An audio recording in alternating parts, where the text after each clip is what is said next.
Hi friends, welcome back to my channel. ಇದು ನಾನು last 4 months back ತೆಗೆದಿರುವಂತಹ video. ತೋಟದಲ್ಲಿ ಕೆಲವೊಂದು ಕೆಲಸಗಳು ಮಾಡ್ತಾ ಇರ್ತೀವಿ ಅಲ್ವಾ, ಅದ್ರ ಬಗ್ಗೆ ನಾನು ಇವತ್ತಿನ ವಿಡಿಯೋದಲ್ಲಿ ತಿಳಿಸ್ಕೊಡ್ತೀನಿ ನಿಮಗೆ. ಲೈಫ್ ಅನ್ನೋದು ಈಸಿ ಅಲ್ಲ, ಹಾಗೆ ನಾವು ಅಂದ್ಕೊಂಡ್ರೆ ಅದು ಕಷ್ಟನೂ ಅಲ್ಲ. ಇವಾಗ ಆಲ್ರೆಡಿ ನಾವು ಸೊಪ್ಪನ್ನು ಕಿತ್ಬಿಟ್ಟು ನಾನು ನಮ್ಮ ಮಾವ ಮನೆ ಕಡೆ ಹೊರಟಿದ್ವಿ. ಆ ವಿಡಿಯೋ ನಾನು ಇಲ್ಲಿ ಶೇರ್ ಮಾಡ್ತಾ ಇರೋದು. ತೋಟದಲ್ಲಿ ಹೆಂಗಾಗುತ್ತೆ ಅಂದರೆ ಕೆಲವೊಂದು ಸತಿ ಕೆಲಸಗಳು ಆಗ್ತಾ ಇರುತ್ತೆ.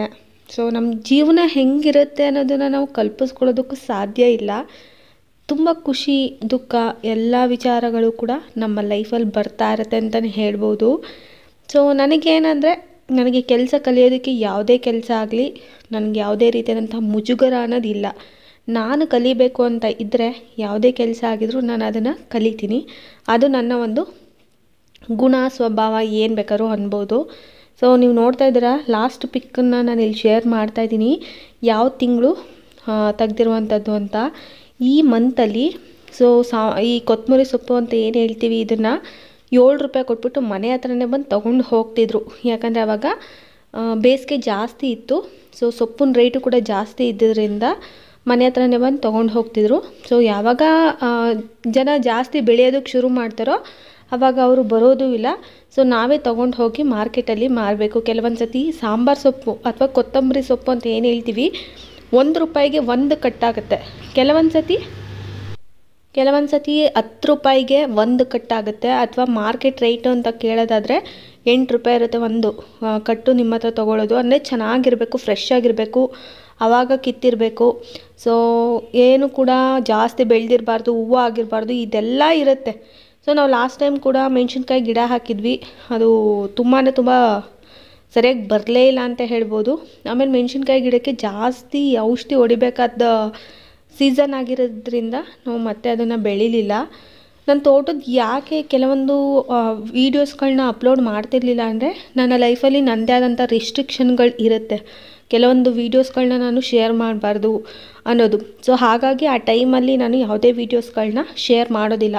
ಇಲ್ಲಿ ವಿಡಿಯೋ ನೀವು ನೋಡಿದಾಗ ಲಾಸ್ಟ್ 6 ಮಂತ್ ವಿಡಿಯೋ ಆಗಿತ್ತು ಇದು. ಹಾಗಾಗಿ ಇದನ್ನು ನಾನಿಲ್ಲಿ ಶೇರ್ ಮಾಡ್ತಾಯಿದ್ದೀನಿ. ಇದು ಪ್ಯೂರ್ ನಾಟಿ ಕೊತ್ತಂಬರಿ ಸೊಪ್ಪು. ಹಾಗಾಗಿ ಇದಕ್ಕೆ ಯಾವತ್ತೂ ಬೆಲೆ ಇದ್ದೇ ಇರುತ್ತೆ. ಆಮೇಲೆ ತೊಗೊಂಡ್ರು ಕೂಡ ಇದನ್ನು ಜಾಸ್ತಿ ದಿನ ಇಟ್ಕೋಬೋದು, ಚೆನ್ನಾಗಿರುತ್ತೆ. ಸೊ ಫಾರಮ್ ಸೊಪ್ಪು ನಾಟಿ ಸೊಪ್ಪು ತುಂಬ ಡಿಫ್ರೆನ್ಸ್ ಇರುತ್ತೆ. ಬೆಳಿಬೇಕಾದ್ರೂ ಅಷ್ಟೇ. ನಾಟಿ ಸೊಪ್ಪು ಸ್ವಲ್ಪ ಲೇಟು ಬರೋದು, ಬಟ್ ಫಾರಮ್ ಸೊಪ್ಪು ಬೇಗ ಬೆಳಿಬೋದು. ಆದರೆ ಅದರಲ್ಲಿ ಅಷ್ಟು ಸ್ಮೆಲ್ ಇರೋದಿಲ್ಲ, ಟೇಸ್ಟು ಇರೋದಿಲ್ಲ. ಕೆಲವೊಬ್ಬರು ನಾಟಿ ಸೊಪ್ಪನ್ನೇ ಬಳಸೋದಕ್ಕೆ ಇಷ್ಟಪಡ್ತಾರೆ. ಈಗ ಕೆಲವೊಂದು ಸತಿ ನಾನು ಏನು ಮಾಡ್ತಿದ್ದೆ ಅಂದರೆ, ತೋಟದಲ್ಲೇ ವರ್ಕ್ ಮಾಡ್ತಿದ್ವಿ.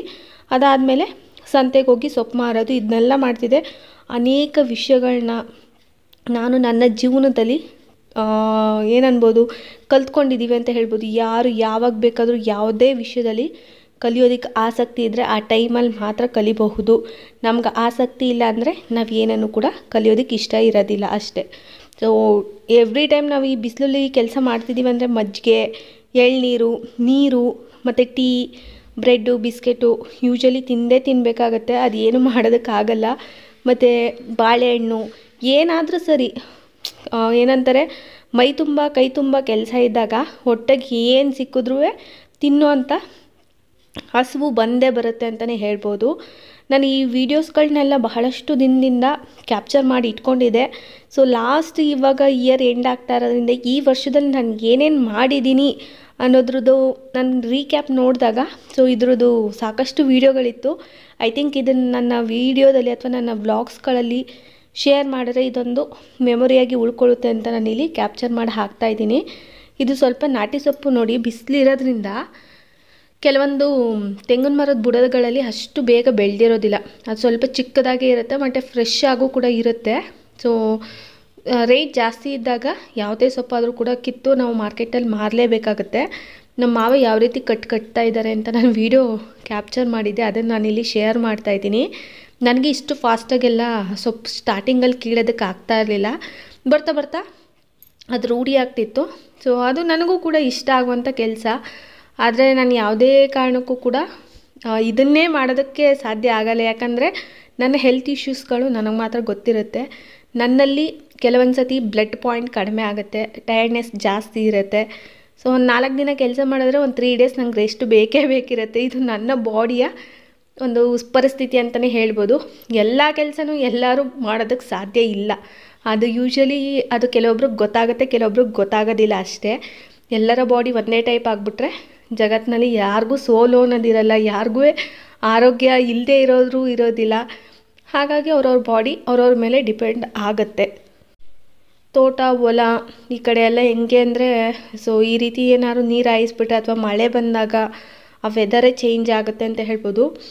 ಊರೊಳಗಡೆ ಒಂಥರ ವೆದರು, ಸೊ ತೋಟಗಳಲ್ಲಿ ಒಂಥರ ವೆದರು. ಸೊ ಅಲ್ಲಿಗೂ ಇಲ್ಲಿಗೂ ಡಿಫ್ರೆನ್ಸ್ ಆಗೇ ಆಗುತ್ತೆ.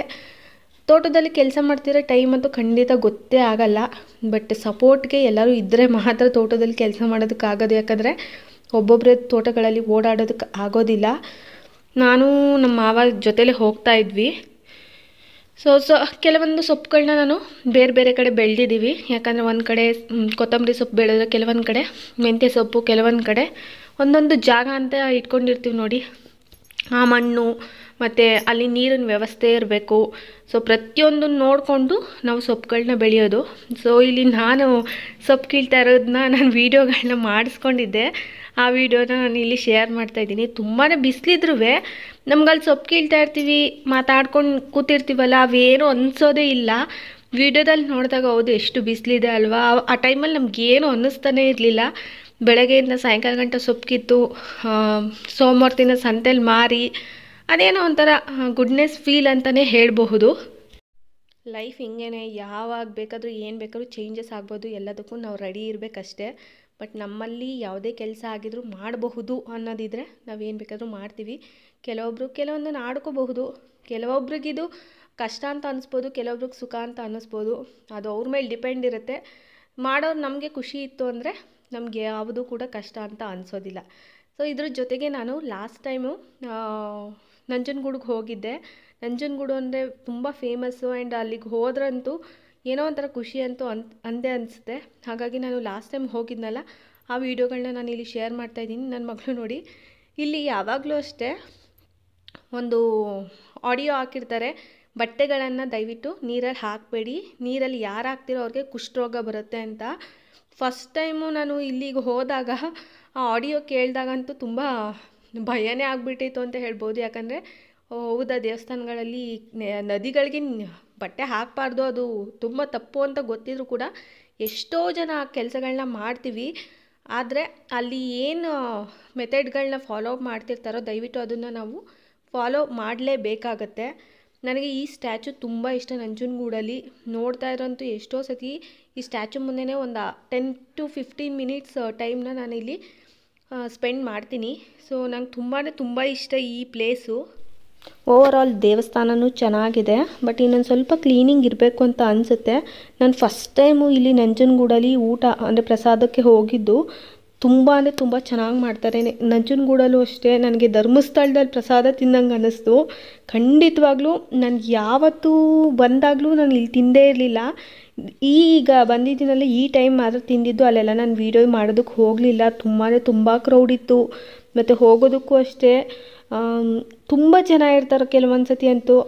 ನನಗೆ ಆ ಥರ ಎಲ್ಲ ವೆಯ್ಟ್ ಮಾಡಿಕೊಂಡು ಮಕ್ಕಳು ಬೇರೆ ಇದ್ರಲ್ಲ, ಹಸ್ಕೊಂಡೆಲ್ಲ ಇರೋದಕ್ಕಾಗಲಿಲ್ಲ. ಸೊ ಫೈನಲಾಗಿ ಈಗ ಫಸ್ಟು ದೇವಸ್ಥಾನಕ್ಕೆ ಹೋಗಿ ಪೂಜೆ ಎಲ್ಲ ಮುಗಿಸ್ಕೊಂಡು ಆಮೇಲೆ ಸ್ವಲ್ಪ ಹೊತ್ತು ಈಚೆ ಇದ್ದು ಕೆಲವೊಂದು ಫೋಟೋಸ್ ಎಲ್ಲ ಅಲ್ಲೂ ತೆಗೆಸ್ಕೊಂಡು ಮತ್ತೆ ಊಟಕ್ಕೆ ಹೋದ್ವಿ. ಆಮೇಲೆ ಇಲ್ಲಿ ಕುದುರೆದೆಲ್ಲ ಇರುತ್ತಲ್ಲ, ಅದೆಲ್ಲ ಮಕ್ಕಳು ತುಂಬ ಎಂಜಾಯ್ ಮಾಡ್ತಾಯಿದ್ರು.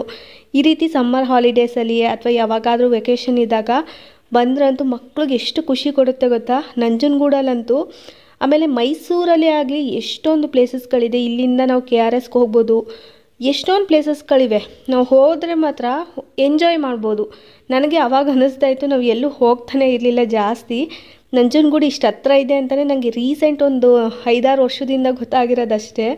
ಇಲ್ಲಿ ನೋಡಿ, ದೇವಸ್ಥಾನದಲ್ಲಿ ಎಷ್ಟೊಂದು ಸೇವೆಗಳಿವೆ. ಇದರಲ್ಲಿ ಯಾವುದನ್ನು ಬೇಕಾದರೂ ಮಾಡಿಸ್ಬಹುದು ನೀವು. ನಾನು ಯಾವುದೇ ಏನು ಮಾಡಿಸಿರಲಿಲ್ಲ, ಆದರೆ ನೋಡ್ಕೊಂಡು ಬಂದೆ ಯಾವುದ್ಯಾವ್ದಿದೆ ಏನೋ ತಿಳ್ಕೊಳ್ಳೋಣ ಅಂದ್ಬಿಟ್ಟು. ತುಂಬ ದೊಡ್ಡ ದೇವಸ್ಥಾನ ಆ್ಯಕ್ಚುಲಿ ಹೇಳಬೇಕು ಅಂದರೆ. ಇದು ಪೂಜೆನೂ ಅಷ್ಟೇ ಚೆನ್ನಾಗಿ ಮಾಡಿಕೊಡ್ತಾರೆ. ನಾನು ಆ್ಯಕ್ಚುಲಿ ಇದು ಲಾಸ್ಟು 6-7 ಮಂತ್ಸ್ ಆಗಿರ್ಬೋದು ತೆಗ್ದಾಗ ವೀಡಿಯೋ. ಅದರಲ್ಲಿ ಸಿಕ್ಕಾಬಿಟ್ಟೆ ಫ್ಯಾಟ್ ಇದ್ದೆ ಅಂತಲೇ ಅನಿಸುತ್ತೆ. ಬಟ್ ಈ ವಿಡಿಯೋ ಜೊತೆಗೆ ನಾನು ಬಹಳಷ್ಟು ಎಂಜಾಯ್ ಮಾಡಿದೆ, ನನ್ನ ಮಗಳು ಕೂಡ ಎಂಜಾಯ್ ಮಾಡಿದ್ಲು. ಹಾಗಾಗಿ ಈ ವಿಡಿಯೋ ಈ ಇಯರಲ್ಲಿ ನಾನು ಶೇರ್ ಮಾಡಬೇಕು ಅಂತ ಅಂದ್ಕೊಂಡಿದ್ದೆ. ಈ ವಿಡಿಯೋ ಇಷ್ಟ ಆಯಿತು ಅಂದರೆ ದಯವಿಟ್ಟು ಲೈಕ್ ಮಾಡಿ, ಶೇರ್ ಮಾಡಿ, ಕಮೆಂಟ್ ಮಾಡಿ. ಇನ್ನೊಂದು ವಿಡಿಯೋದಲ್ಲಿ ಸಿಗ್ತೀನಿ. ಧನ್ಯವಾದಗಳು.